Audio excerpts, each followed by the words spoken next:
Good evening, and we begin tonight with breaking news in that massive downtown fire that could be spotted clear across the Willamette and which destroyed a historic Portland church. Investigators now say it was set deliberately, and they've made an arrest. Now, late tonight, Portland Fire named the suspect as Cameron Storer, also known as Nicolette Fay. They are facing arson charges and a burglary charge as well. The fire started last night, burned the former Portland Korean church near Southwest 10th and Clay.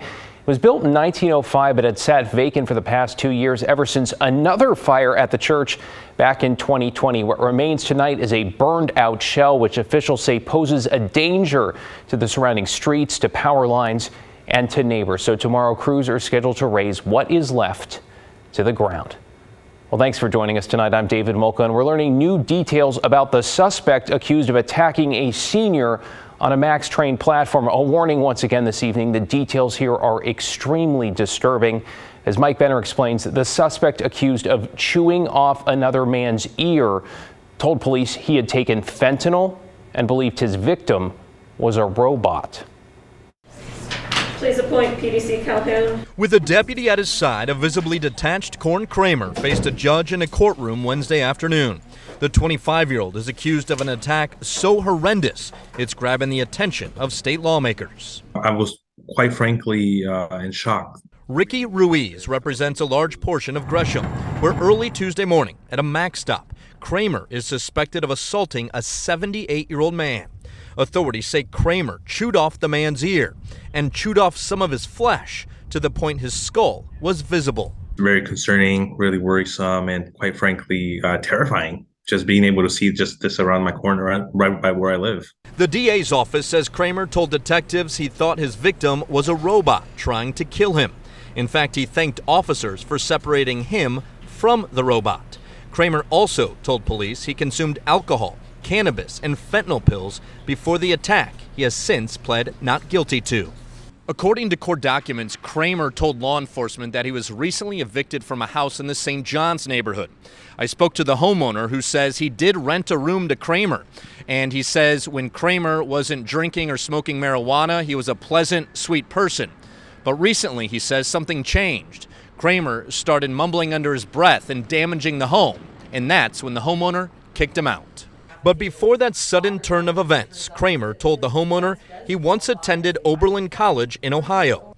That school's athletic website lists Kramer as a goalie on the men's soccer team in 2015 and 2016.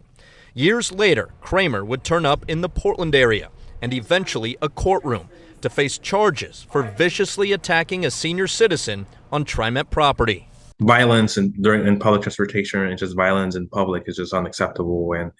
But also I have to acknowledge that folks who are causing this have potentially deep addiction, mental health issues, and we have to address that as well. I'm Mike Benner for KGW News. Let's get you caught up on tonight's other headlines now. The man accused of killing 4 University of Idaho college students is now back in the Pacific Northwest. A plane carrying 28-year-old Brian Kohberger touched down this evening in Pullman, Washington. That's just across the border from Moscow there. Authorities arrested Kohberger last Friday at his parents' home in Pennsylvania, 7 weeks after the quadruple murders. Now, Kohberger is a criminology student at Washington State University. Law enforcement officials say they used DNA and genetic genealogy to link him to the murders. Kohberger is in the Lada County Jail and could appear in court as soon as tomorrow. In Washington County, sheriff's deputies arrested a school bus driver this morning, they say, for sexually assaulting a minor. Deputies say 36-year-old David Moore faces charges that include rape and sex abuse. He's a bus driver for special needs children in the Beaverton School District. Now, investigators allege he met the victim outside of school. They're sharing Moore's picture because they believe there may be other victims. And a Salem man is behind bars after a frightening attack. Police say 27-year-old David Baines Balluno attacked a jogger on Monday in Minto Brown Island Park. The victim was able to get away. Court records show Balluno was also arrested in 2018 after he allegedly assaulted someone in the same park. In that case, the charges were dropped because he was deemed unfit to stand trial due to mental illness. Well, let's bring in Chief Meteorologist Matt Safino. Now, Matt, high wind has just shut down I-84 east of Pendleton tonight, and areas much closer to Portland are also seeing gusts as well. Yeah, absolutely, David. It's a very, very windy night out there. We'll start in eastern Oregon around the Pendleton area. There is a high wind warning here until tomorrow at 6 p.m. Now, the winds in Pendleton right now are not very strong, but just east of Pendleton, a place called Mission, it's about milepost 220 on I-84. The winds right now are gusting to 70 miles an hour. So we're getting some strong downsloping winds coming off the Blue Mountains, and then they skip over the lower part of the valley, which is why Pendleton is not seeing the strong winds, but you very well may later on tonight as those winds mix on down. Over the metro area, we have a wind advisory, not quite as severe as a high wind warning, but still we've got some really strong east winds out there. They've been gusting to 70 miles an hour at Corbett, I-205, the Glen Jackson Bridge, gust to 52, the Fremont Bridge, a gust to 44. Other gusts, as you can see, close to 50 miles an hour. So it's been a really windy night, and we're still getting gusts in the 30 to 40 mile an hour range across the metro area this evening. Down in Medford, we had a gust earlier in the day at 53 miles an hour, so it was really whipping there. Right now, sustained winds, 33 at the airport, 22 in Troutdale. So if you live in a location that gets strong east winds, you're feeling it tonight. And as I mentioned, the winds over in Pendleton, not very strong at all, but that's a little deceiving because just up and east of there, we've got those 70 mile an hour winds. Our winds will gradually diminish tomorrow, but it's going to take some time. Our wind advisory continues until 10 a.m. tomorrow. Then we'll catch a bit of a break, but they don't ever really go away. They'll gradually diminish tomorrow. The rain will ramp up on Friday, and then the winds are going to ramp up again this weekend. David? All right, thanks, Matt. We'll see you in a bit. This next story tonight is about a service many of us might take for granted. Find a stray or vulnerable pet and call the shelter for help. Well, starting today, Multnomah County Animal Services is pushing pause. It's something they have never done before. As Catherine Cook explains, they're also asking for your help.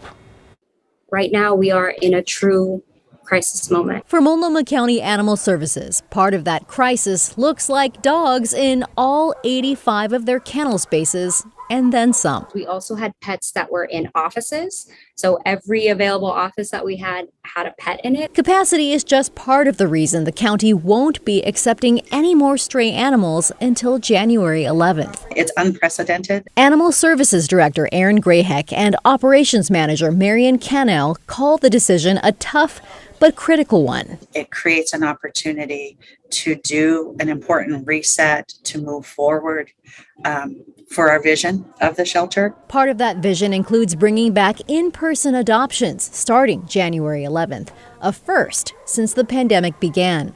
Grayheck says their short-staffed team will take next week to catch up on logistics like scheduling, things they've had to ignore to just focus on caring for the animals coming in. And there have been a lot of them. In December, the county took in 479 pets. That's compared to 298 pets the December before that.